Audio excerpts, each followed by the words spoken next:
ચકલીની વસ્તીમાં સતત થતા ઘટાડાને નિયંત્રિત કરવા માટે વિશ્વ ચકલી દિવસની ઉજવણી. આજના ટેકનોલોજીના યુગમાં સિમેન્ટ કોન્ક્રીટના જંગલો વચ્ચે ઘર આંગણાનું પક્ષી ચકલી લુપ્ત થઈ જવાના આરે છે.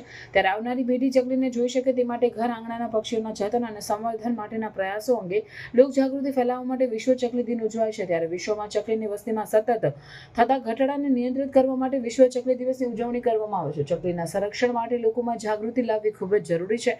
ચકલીની લુપ્ત થતી પ્રજાતિઓને બચાવી શકાય તે માટે 20 માર્ચ 2010 રોજ વિશ્વ ચકલી દિવસની ઉજવણી કરવાની શરૂઆત કરવામાં આવી હતી. પરંતુ અહીં સવાલ એ છે કે વિશ્વ ચકલી દિવસની ઉજવણી સાથે શું ખરેખર ચકલીના બચાવ માટે કોઈ નક્કર કામગીરી થાય છે? તે એક મોટો સવાલ છે. તારો વૈભવ રંગમહેલ નોકર ચાકરનું ધાડું, મારા ફળીએ ચકલી બેસે મારું રજવાડું. ચકલીઓ પ્રત્યે પ્રેમ પ્રદર્શિત કરતી આ લાઈન પ્રખ્યાત કવિ રમેશ પારીખની છે.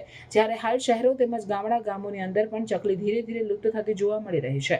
ત્યારે કયા કયા કારણો છે જેના કારણે ચકલીની સંખ્યામાં ઘટાડો જોવા મળી રહ્યો છે? નજર કરીએ આ કારણો પર તો શહેરી વિસ્તાર અને ગ્રામ્ય વિસ્તારોમાં વધતી જતી ઊંચી ઇમારતોના કારણે આ નાનકડા પક્ષી પોતાનો માળો બનાવી શકતા નથી.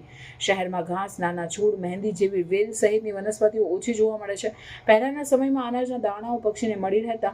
હાલમાં જો કે મોલ સિસ્ટમના કારણે પક્ષીઓના દાણા મળી રહેતા નથી.